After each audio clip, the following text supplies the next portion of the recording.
ചില സംസാരങ്ങളൊക്കെ വല്ലാത്ത രസമായിരിക്കും. ഊറി ഊറി ചിരിച്ച് ചിരിച്ച് മടുത്തു പോകും.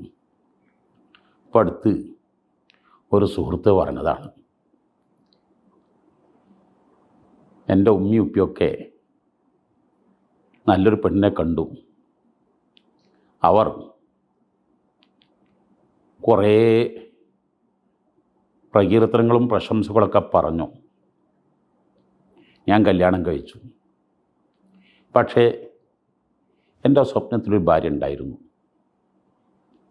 ആ ഭാര്യയല്ല, ആ ഇണയല്ല, ആ ഇണ പുതിയ ഇണ എന്നെനിക്കൊരു തോന്നൽ. അങ്ങനെ ഞാൻ അവളെ ഒഴിവാക്കി. ഇപ്പോൾ എൻ്റെ എല്ലാ നിബന്ധനകളും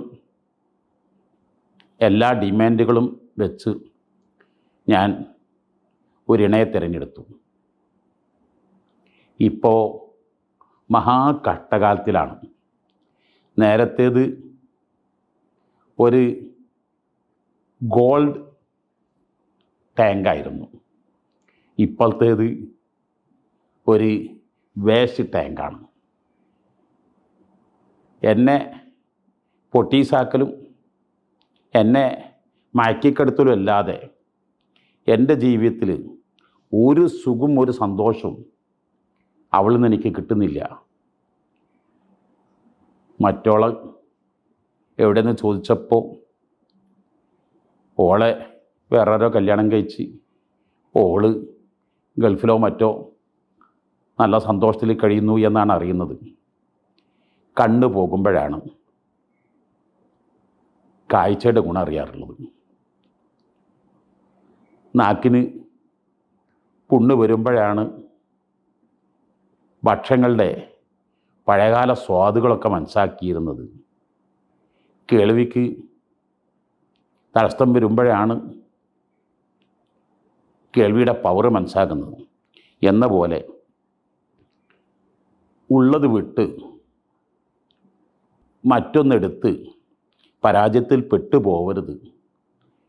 ഇണ തുണ അത് താൽക്കാലിക പ്രതിഭാസമല്ല. എക്കാലത്തേക്കും ഇണയും തുണയും ന്യൂനതകളും കുറവുകളും മനുഷ്യ സഹജമാണ്. പക്ഷേ നെഗറ്റീവ് എണ്ണിപ്പറഞ്ഞ് പെരുപ്പിക്കാതെ പോസിറ്റീവുകൾ പറഞ്ഞ് പ്രശംസിച്ച് പ്രകീർത്തിച്ച് നെഗറ്റീവുകൾ ഇല്ലാതിരിക്കാനാണ് എല്ലാവരും ശ്രമിക്കേണ്ടത്. അങ്ങനെയാകുമ്പോൾ നഷ്ടപ്പെട്ടതിൻ്റെ പേരിൽ ദുഃഖിക്കാനും കരയാനും ടെൻഷൻ അടിക്കാൻ നിൽക്കേണ്ടി വരില്ല.